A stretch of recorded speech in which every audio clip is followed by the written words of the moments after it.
सभी को झारखंडी जोहार। मैं पुनः आपके बीच उपस्थित हूँ नए वीडियो में। अगर मेरा वीडियो पहली बार अगर देख रहे हैं तो चैनल को सब्सक्राइब कर लें, ताकि मैं जो नेक्स्ट बताने वाला हूँ, जो पिछले भाग जो आधा बताए थे उसका पूर्ण भाग मैं लेकर आया हूँ।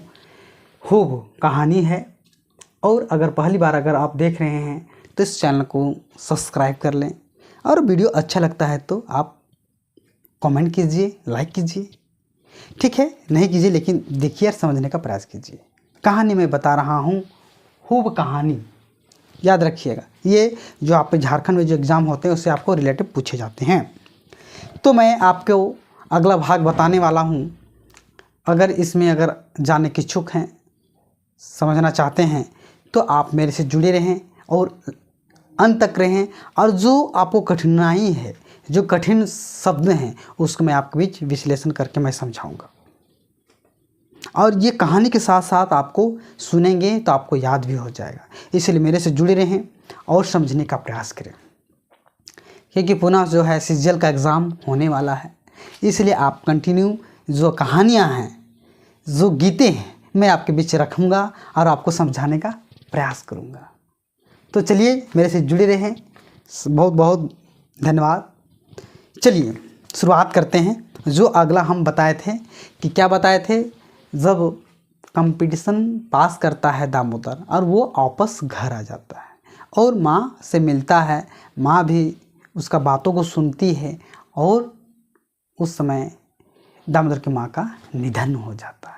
उसके बाद आगे ध्यान दीजिएगा, ठीक है, समझिए, और जहाँ समझ में आए रोक करके आप उसको नोट कर लेंगे, ठीक है। घर में दामोदर जो है, दामोदर के बारे में समझ लीजिए। हाईगेल मतलब अकेला हो जाता है, अकेले हो जाता है, क्योंकि 6 भाई जो चंदन क्यारी क्या कर जाते हैं, काम करने के लिए अनिजबनी चले जाते हैं और अकेले घर में रहता है दामोदर। दामोदर नौकरी पकड़ल तो गांव में ढेर दूर हो गया।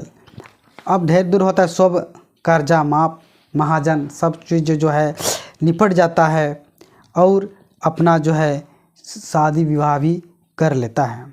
आओ तो आपन परिवार संग नौकरी पर ये धनबाद चला जाता है। कहाँ चला जाता है? धनबाद चला जाता है। कौन चला जाता है? दामोदर चला जाता है। याद रखिएगा, दामोदर जो है पढ़ाई कहाँ करता है? दामोदर हजारीबाग में पढ़ाई करता है और कंपटीशन हजारीबाग से लिखता है। जब नौकरी जब लगता है तो वो कहाँ चला जाता है? धनबाद चला जाता है, ठीक है। दुख जो है, दुख आदमी की जिंदगी में बराबर लागते रहेगा। जिंदगी में दुख सुख दुख लगा हुआ है। कखना दुख तो कखनो दुख होता है, कखनो सुख होता है। कदमों काम आवे ओकर से बढ़े बड़ी आम है। घुनेश्वर बाबू अपन परिवार संग तीर्थे करे ले गए। अब क्या है, घुनेश्वर का फिर जिक्र होता है ना। घुनेश्वर याद रखिएगा, घुनेश्वर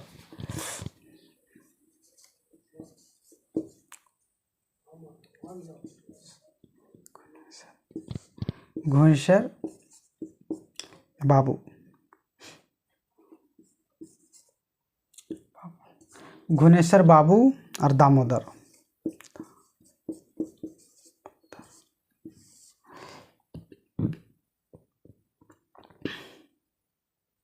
घुनेश्वर बाबू और दामोदर याद रखिएगा। घुनेश्वर बाबू और दामोदर, ये 2 नाम बहुत इंपॉर्टेंट है इस कहानी में, खूब कहानी में, है ना। दामोदर जो है कौन गया था तीर्थ, और घुनेश्वर बाबू परिवार संग कहाँ? गंगा सागर। कहाँ जाते हैं तीर्थ करने के लिए? गंगा सागर जाते हैं। कहाँ जाते हैं? गंगा सागर जाते हैं। जखन माई तीर्थ से घूरे भरी, जब वहाँ तीर्थ करके जब घूरते हैं तो जो है घर घूरे के बेरा जो है क्या होता है, उसकी माँ जो है बीमार पड़ जाती है। हालत जो है खराब होल के बाद जो है बूढ़ी अब तो ताब गेलथिन। ये जो है बहुत दुखी हो जाते हैं घुनेश्वर के, क्या करें क्या नहीं करें, है ना।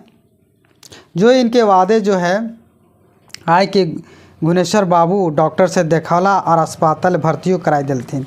और देखौला और क्या करता, अस्पताल में भर्ती करा देते हैं। किसको किसको यही है गुनेश्वर बाबू के जो है मम्मी को जो है माँ के जो है तीर्थ करने उसको दाखिल करा देते हैं। 4 दिन में 4000, याद रखिए पैसा पूछा जाता है, 4 दिन में 4000 टके खर्चा है गेल। डॉक्टर कहलथी जे पेट ऑपरेशन करे पड़तो। अब पेट का भी ऑपरेशन करना पड़ेगा। किसको, गुनेश्वर की माँ को पेट का ऑपरेशन करना पड़ेगा। अब तो बड़का समस्या भई गेल रहे। ऑपरेशन में 5000 खर्च बैठ गेल है और कुछ पैसा तो पहले ले जमा करे पड़ते। हाँ से तो तुरते कितना पैसा आवते, मतलब कहाँ से पैसा इतना आएगा। बहुत टेंशन में हो जाता है। कौन, गुनेश्वर बाबू हो जाता है।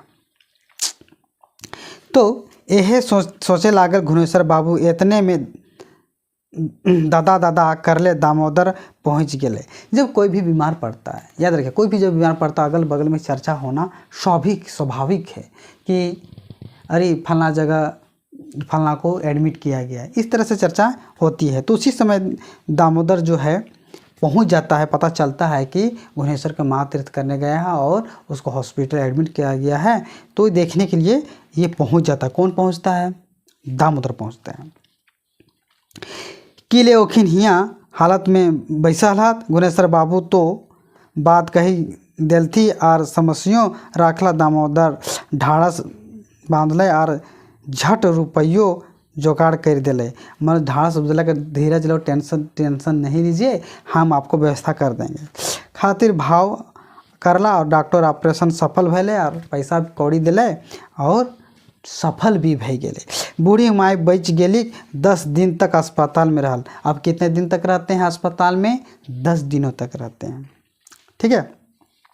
गुनेश्वर बाबू पर्वत समय तक घूरल। जब तक उनकर माय अस्पताल रहले तब तक इनकर खातिर दामोदर अपन माय नियर फल फूल खियाले रहल थी। दामोदर ई उदारता गुनेश्वर बाबू के, है ना, ई उदारता मतलब कितना वो मेहनत समय दे करके बाबू को एकदम बदल देलक। अब जिस तरह से सेवा पानी कर रहा है, गुनेश्वर को पैसा देना, फल फूल ले जाना, देख रेख करना कौन करता है, दामोदर। क्योंकि दामोदर इंस्पेक्टर हुआ करता है, दरोगा बनता है और उसको नौकरी रहता है, पैसा रहता है, तो हेल्प करता है। किसको, ये गुनेश्वर को, बाबू को हेल्प करता कौन, ये दामोदर करता है। ठीक है। तो अब जो है बदला गाँव में पहुँच के गुनेश्वर बाबू अपन मानसिकता पर बहुत अफसोस करला। बहुत सोचने लगे कि हम उसका घर गए थे और कहे थे कि हमारा घर चलो और मेरा बारी को जोत कोड़ कर दो। जब जोत कोड़ने के लिए नहीं जाता है दामोदर तो बहुत तरह तरह का बात कहता है। कौन कहता है, गुनेश्वर बाबू कहते हैं। किसको कहता है, दामोदर को कहता है। क्यों कहता है कि उस बारी को जोतने नहीं गया था, खेत बारी को जोतने नहीं गया था, इसलिए सुनाया था। लेकिन जब पढ़ लिख कर बहुत अच्छा नौकरी हो जाता है और जब दुख में उसको दर्द को जो डांटा फटकारा था उसको दर्द को मिटा करके उसको हेल्प करता है, तब उसको याद आता है गुनेश्वर को कि जेकरा छोड़ जात कही के तिरस्कार कर ले हला, दुख पड़ले हेलो ओकर उनकर इज्जत बचावल। वो माने भाफला जे जायद से कोई बड़ छोट नाय हवे है, सबले प्रधान करम है। गाँव में जितना पढ़ा लिखल छुआ पढ़ता उतना तरक्की करता। अब कहता जितना पढ़ेगा लिखेगा उतना वो तरक्की करेगा। क्योंकि अगर हम किसी को मोटिवेशन देते हैं, पढ़ाते हैं, बताते हैं, जैसे आपको मैं समझा रहा हूँ, आपको अच्छी तरह से समझ में आएगा तो लाइक कीजिएगा, कमेंट कीजिएगा, बुरा लगेगा तो आप कीजिएगा बकवास कर रहे हैं। तो इस तरह से कहने का मतलब कौन ऐसी कास्ट के थे, कौन थे, दामोदर था और महतो कास्ट का था गुनेश्वर। तो इसमें ये कहता है कि किसी को छोट जाति से संबोधन नहीं करना चाहिए। समय पर आपका छोटा ही जाति आपको साथ देगा, हेल्प करेगा, आपको रास्ता दिखाएगा। इसलिए कभी किसी को बड़ा ऊंच नीच कभी समझना नहीं चाहिए, जाति का भेदभाव नहीं करना चाहिए। इसी कहानी में यही चीज़ इसमें बताया गया है। अब इसमें पूछा जाए कुछ सवालों के जवाब हैं। याद रखिए, हुप कहानी का जो है मुख्य पात्र कौन है? दामोदर है। और ये भूया जाति का क्या है? हरिजन है। दामोदर के पिताजी का नाम क्या था? पूछा जाएगा, दामोदर का पिताजी का क्या नाम था हुप कहानी में? तो गुरदयाल राम। क्या नाम था? गुरदयाल राम नाम था इसके। गुरदयाल राम का कितने बच्चे थे? 7 बेटे थे। सबसे छोटा बेटा था दामोदर, ठीक है। और 6 दामोदर के 6ठों भाई जो हैं, 6 भाई कहाँ जाते हैं काम करने? चंदन क्यारी काम करने जाते हैं। अन्य पात्र है गुणेश्वर बाबू। इसमें एक अन्य पात्र जो है ये है गुणेश्वर बाबू है।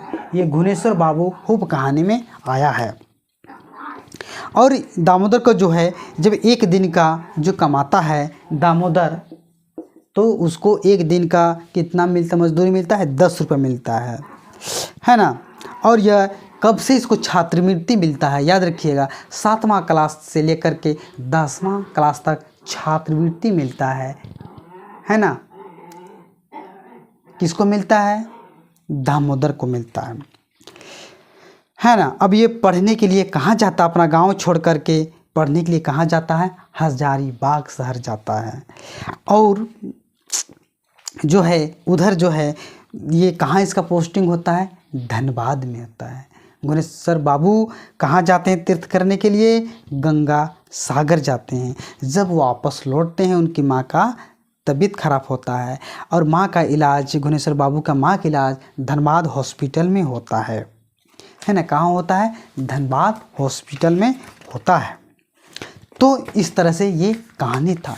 इसका मैं अगला भाग आपको इसका कुछ प्रश्नों के जवाब आंसर आपके बीच लाएंगे।